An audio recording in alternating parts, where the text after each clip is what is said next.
magtotor kami sa Cacao Farm. Hey!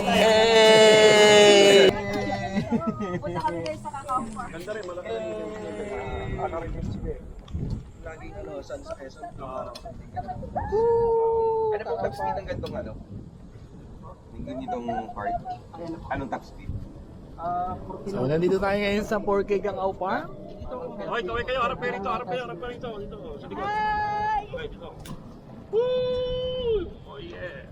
Kasama natin si Ana, si Papa Kasama po Tom. namin si Quezon News Update, ito po sa likod. Hindi naman siya naka-record. Si Biane bro. Yes, hello! Sir Dae. Si... Si Tio. Mabanin ako. Di ba na dito Yun si Obe.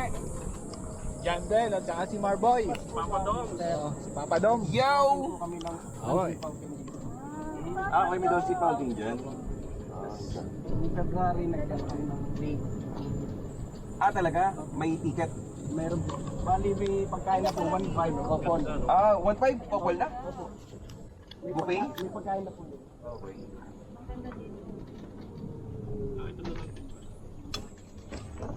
Yun, kidlat. Kidlat.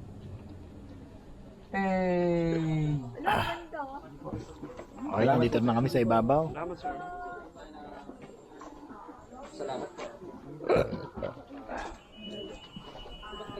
Hey, Losuan! Welcome po sa ating 4K Cacao Farm Processing Center po. Tuloy po kayo. So, nandito ngayon tayo sa processing center ng Cacao.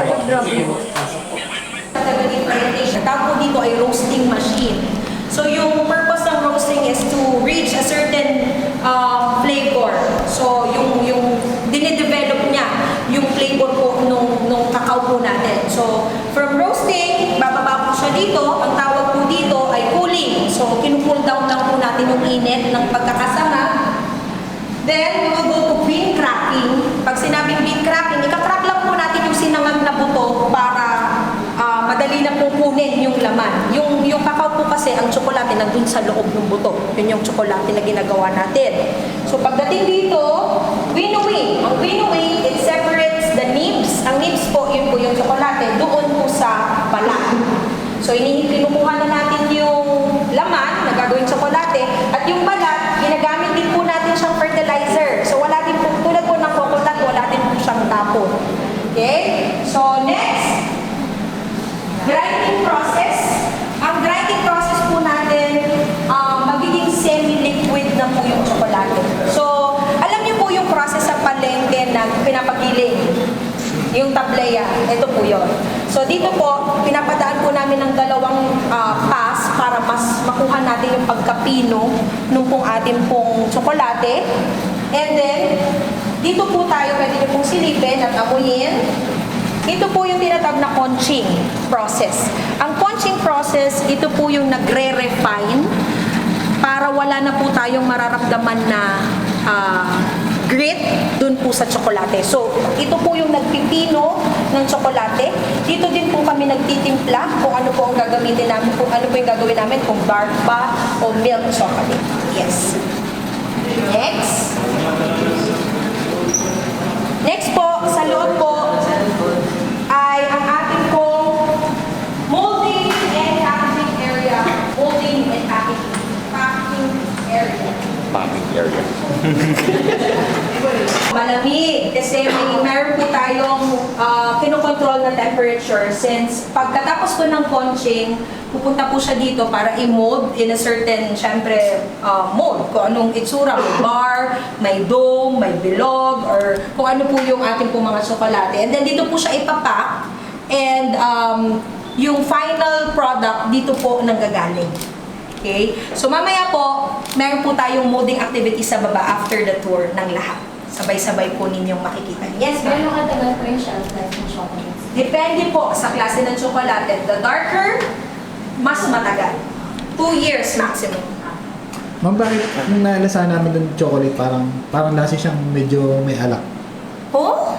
Wala pong alak yun, Wala sir. alak. Pure siya, kakao. Ay, hindi po. Ano po siya? Actually, siya ay white chocolate po siya. Ang ginamit po natin na nuts doon ay cashew kasi we are aiming for local products as well. So, cashew and then dried mango. Baka po yung dried mango yung inyong Yung chocolate drink, ano tayo, parang... chocolate drink! Actually po, ang kakao kasi may fermentation eh. Yes. So, that's the natural... Hindi, it's not alcohol. Fermented fruit. Hindi siya alcohol. Gaano siya katagal i-ferment? Sa atin po, nag-range po siya from 6 days to 7 days. Fermentation. Dali lang pala. No? Yes. Mamaya makikita niyo po, actually maasim talaga siya. Paano naman yun, di ba, pagkuha mo sa puno, tapos ano gagawin ka sunod, ibibilad? Fermentation muna, sir. Fermentation muna. Bago bilad. Okay. Kasi yung 7 days, meron po, mamaya, i-discuss po nung amin pong agriculturist doon yung process ng fermentation. Okay. Doon po medyo may science na nangyayari. Doon yung flavor lumalabas during the fermentation process. So that's the critical part. Yung pinaka-natural na lasa ng, Fruit siya. ng pagkakakao niya. Unlike yung sa ibang Wala na. chocolate na Wala talagang na. over-processed na talagang may pagka-milky na. Ito matamis. talagang dumating sa point na nalasahan ko yung kakao niya eh. Yung talagang masasabi mo That's na nice po. cocoa talagang kasi legit na ano to. Yay! Mahirap din pala Happy yung po ako. processing, Yes, no? sir. And question lang po, since we are already here sa like more technical process ng Tangerine, paano po yung parang how do the staff of Tangerine learn po yung process? Do they undergo training programs provided by Tangerine or? Yes, sir. Actually, meron po kaming consultant. Actually, chocolatier. Meron po kaming chocolatier na part ng team ng 4K Cacao Farm. So, siya po yung nag-train sa atin para po sa ating po mga staff coming from here din po sa Quezon, yung ating po mga staff dito para madagdagan yung skills po nila. Ang finished good po namin average is 150 finished good. So, hindi po ibig sabihin yung 14 products produce namin in a day. So, 1 product a day lang po yung, kung yun lang itatarget namin, 150. Maybe magkaroon Ang ganda naman dyan, paano po Meron! Soon! Baka magkaroon din po. Ayoko nung sa delivery lagi. Gusto na pumunta, pwede na sa mag-message sa Facebook. Appointment na lang po. Or Yes Facebook. po. Yes po. Kasi Ano may po yung exact address po nito? Barangay Villa Principe, Gumaca, Quezon. And why 4K po? 4K Cacao Farm. Why 4K Cacao Farm? Actually po yung owner, meron po siyang 4 kids na nag-start sa K. What's with the kidlat po?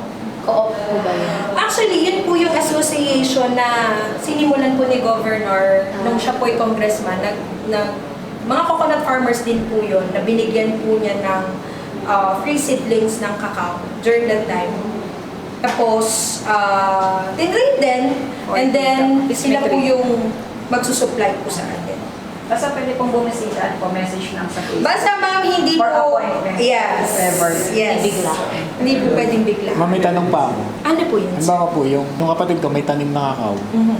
Gusto siyang magsulit ng supply ng kakao niya. Pwede po. Pwede po yun. Apo. Kailan po bang sa kidlat? Hindi sir. Okay lang namang direct sa amin. Okay lang po direct. So may mga nagda-direct na po sa amin na farmers from other districts na yung may malalaki talaga na tanim. Pero yung quality nun, siyempre pag Yes sir, may classification po kami ng buto. Actually, bumibili po kami ng wet. Pag sinabi pong wet, yung pong galing sa fresh talaga, galing sa pods. At bumibili din po kami ng dry. So, dun sa wet, hindi po pwedeng dadalhin sa amin ng wala na sa pods. So, dapat naka-pods pa kami po ang magka-crack. And then may schedule po kami kung kailan po namin yon bibilhin. So, para po doon sa kapatid niyo po, we can coordinate. Kunin ko yung number mo, sir, para pa-reach out ko po doon po sa akin pong staff para mabisita din po namin yung farm po niya. Kung dito lang naman po siya sa area. Okay, ma'am. Thank you, ma'am. Ng calories. So, ito po yung kinire-recommend namin sa kanila. And then, we also have 60%. So, it means 60% cacao, 40% yung sweetener. Next is, we have dark milk. So, kung ang trip nyo ay medyo dark pa, medyo may pait, na medyo may cream na and sweetness, so dark milk siya. Yun, and then milk chocolate. Ito po yung aming milk chocolate. Ang best seller namin is this one. Gumaca is known sa banana chips. So, we incorporated it with our dark chocolate. So, we called it Choco Banana Crunch. And then, isa pang bestseller po namin, green mango. Yung green mango is, green mango talaga. Yung juice ng green mango, nileatherize po siya. Parang jelly yung ginawa namin. Then, kinoat po namin siya ng milk chocolate, then a pinch of Himalayan sea salt. So, it's a mixture of sour, sweet, and salty na flavor. Oo, nakakatuwa. Ang daming chok. Dami na. Hindi ito. Grabe. Ayaw po. banana. Hindi na chocolate. Luto po. Dami Ito po yung dark blue chocolate. Choco Banana Crunch. Pinakagasya po. Yes. Ang tawag po dito ay fermentation facility. So, kapag dumating po si Cacao, every Thursday po, ipapadress po natin siya for 24 hours. Then, Friday morning, babaakin na po siya. I-check po ng atin pong nag-handle po dito na staff. I-check po nila kung siya po ay ripe, overripe, and germinated. So, kapag po overripe, then germinated, siya po ay nare-reject na po. Di na po siya pwede i-ferment po. Dahil po manipis na po yung kanyang mucilage. So, kapag po manipis na yung mucilage, hindi na po siya magfe-ferment. Hindi na po tataas yung ating temperature doon sa fermentation box during fermentation. So, at 3 days po, tataas siya, then magpa-fluctuate na po siya, pababa na siya. So, hindi po siya pa-ferment, pabulok na.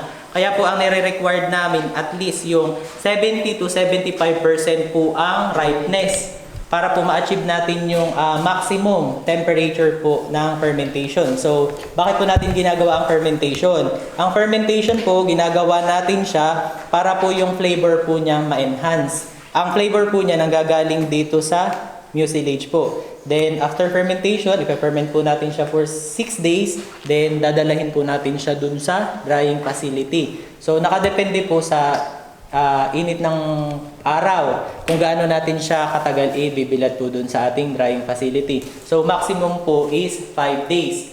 So, ito po yung ating ginagamit ng fermentation. Siya po ay in-award po ng Department of Agriculture. Mag-stay po dito si Beans for 6 days. Then, may mga oras po na kailangan natin siyang haluin para po masigurado natin na yung temperature po ay evenly same sa buong area po. Then, kung meron pong beans na hindi na-ferment, pag inalo po natin siya, papunta naman po siya dun sa ibang area, mapapasama po siya dun sa beans na nag-ferment. So, yung pag-taas po ng temperature, dire-diretso. Then, after fermentation, nadali po natin sa drying. Then, after drying, makikita po natin na may fissuring siya. May baak-baak po yung ating beans. Doon po natin malalaman kung siya ay nag-ferment kapag siya po ay may fissured. Doon din po natin ma-identify kung na-enhance yung kanyang flavor. So, magbaba po tayo ng ilang beans para po makita po ninyo kung ano po yung fissuring po na ating tinatawag.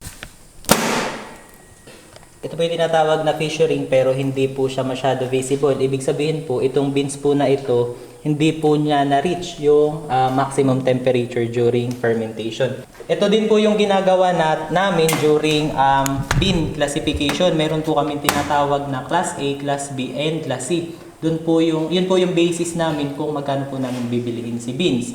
So kapag po siya Class C, 120 pesos, then Class B po is 140, Class A is 160 pesos po.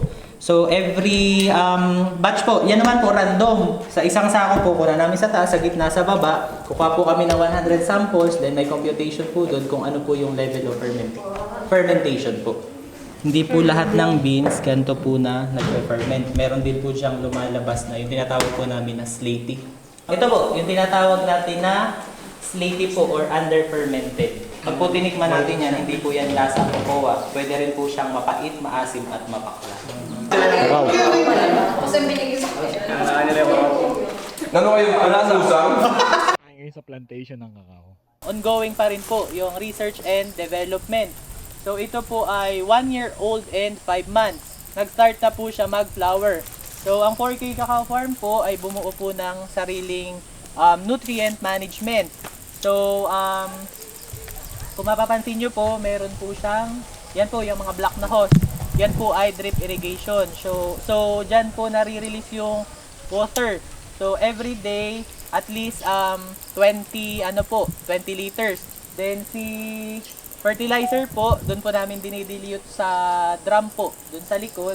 Then automatic po magpa-flush po siya diyan sa ating mga puno ng kakao. Si dripper na po ang mag-i-inject sa lupa, then i-absorb po nitong ating kakao. So ina-expect po namin by the first quarter of 2025, mag-start na po tayong mag-harvest po ng kakao. So since ongoing pa po yung research and development, ina-expect po namin na at least 200 pods po per year ang maha-harvest. All year round po yun, weekly harvest po. So dito yung fountain. Kaso lang wala ngayon. Nung December meron dito. Wow, ganda. Ito guys yung fountain, no? Dancing fountain. Maganda to lalo na nung Christmas. Merong mga pailaw. Tapos pupunta tayo dun sa hanging bridge. So dito tayo sa hanging bridge ng Cacao Farm. Si Agalita.